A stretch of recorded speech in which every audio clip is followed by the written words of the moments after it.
It's time for Access the Experts from the University of Nebraska at Omaha with your host, Brandon Axamit.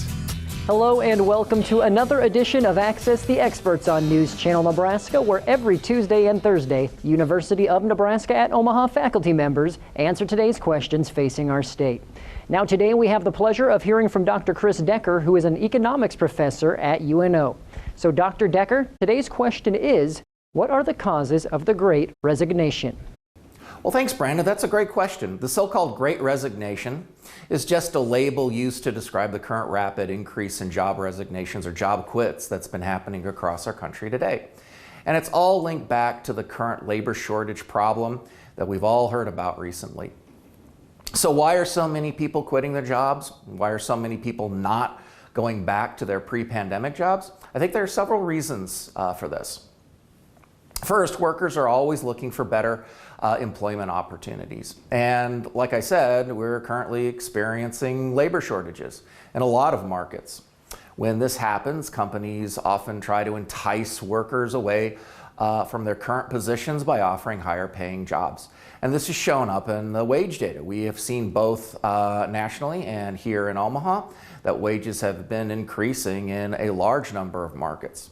And this creates what's called labor market churn, where many workers are quitting their existing jobs in favor of new ones, which in turn increases those resignation rates.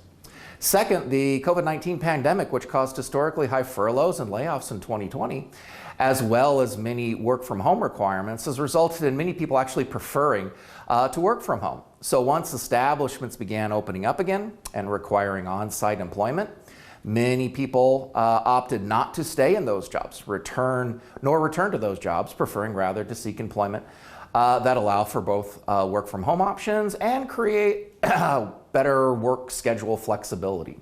So it's really no surprise that many retail establishments and restaurants have had the greatest difficulties in both attracting and retaining employees. These types of jobs often require pretty rigid work schedules and an on-site presence, both of which are no longer very attractive to workers.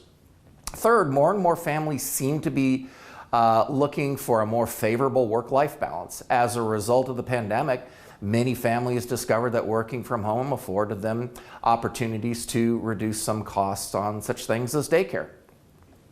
Indeed, many Nebraska residents in a pre-pandemic world would often hold down two jobs. Once the pandemic hit, they found the potential cost savings associated with retaining just one job and spending more time at home.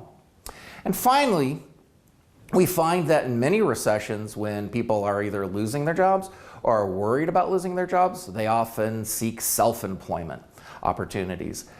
That's why new business formations have been relatively high during the last couple of years. For example, it's not uncommon for someone to turn a hobby such as jewelry making into an internet-based home business. And we've seen a lot of this lately as a way of creating a more preferable work-life balance outcome. To be sure, there are many other reasons for the high resignation rates, but I think these are the most common. So if you have any further questions, please don't hesitate to contact me at my email address, christopherdecker@unomaha.edu. Thank you. Thank you, Dr. Decker, for sharing your expertise on the topic. Now for our viewers at home, we want you to interact with UNO's experts. So if you have a question that you want answered, submit it at newschannelnebraska.com. Access the Experts, presented by the University of Nebraska at Omaha. If you have questions, submit them on our website and join us on Tuesdays and Thursdays at 6:46 a.m. while we answer your questions.